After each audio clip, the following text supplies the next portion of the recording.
We've been going hard for too long. Can't get enough of the shoe on. Really ain't nothing like to drop that. When President Trump convened congressional leaders this week to negotiate disaster aid and avert a month-end fiscal crisis, the Oval Office conversation quickly turned to what Minority Leader Nancy Pelosi called the currency of the realm, votes. Republican leaders wanted to avoid a short-term accord, and Treasury Secretary Stephen Mnuchin argued that financial markets would prefer a deal to push the next deadline out 18 months, past the midterm election. At every step in the negotiation, Pelosi raised a simple question: do Republicans have the votes? Pelosi, perhaps the most skilled vote counter in Congress, knew they did not. Back and forth it went until Trump cut off debate, stunning all sides by agreeing with Democrats on a stopgap measure to fund the government and lift the nation's borrowing limit only until December 8, and provide Hurricane Harvey aid.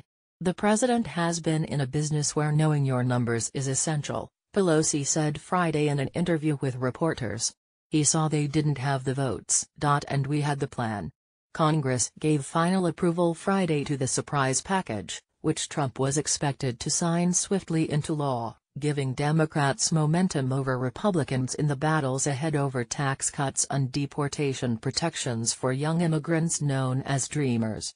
The outcome was unexpected even a few days ago, but it shows the power that Pelosi, D. San Francisco, and Senate Minority Leader Charles E. Schumer, D.N.Y., are still able to wield in a Congress controlled by a Republican majority unable to present a unified front and with a political newcomer in the White House willing to make deals. More Democrats than Republicans backed the package, which provided $15.2 billion in disaster assistance and temporarily ended the standoff over government funding and the debt limit.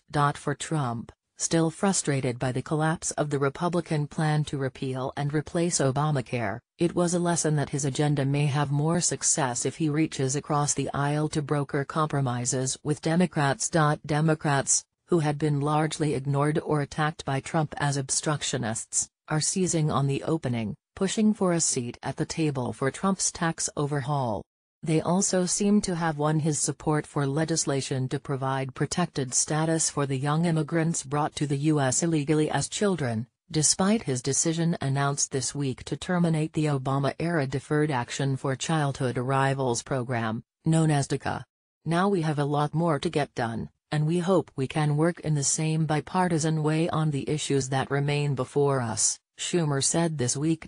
Republicans grumbled, sometimes angrily, at the quick turn of events.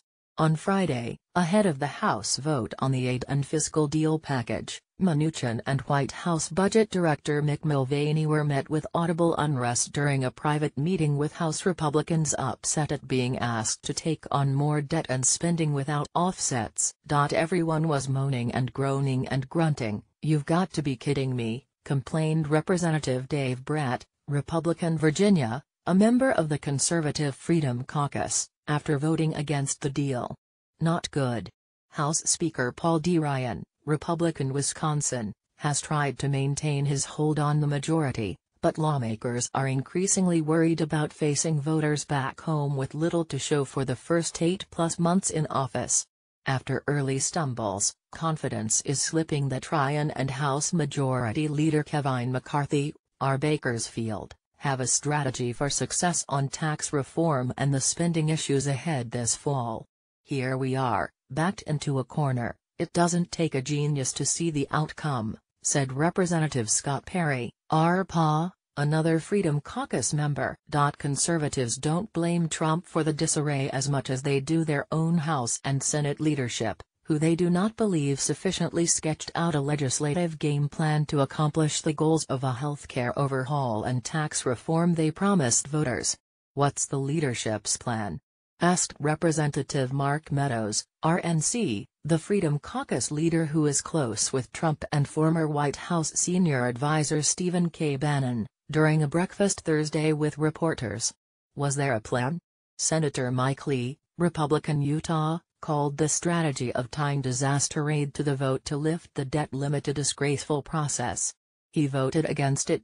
In all, 90 House Republicans opposed the package, as did 17 Senate Republicans. The outcome in the months ahead is not likely to be much different. In December, Congress will again need to provide funding to keep the government running and lift the debt limit to allow more borrowing, or risk a shutdown and fiscal crisis.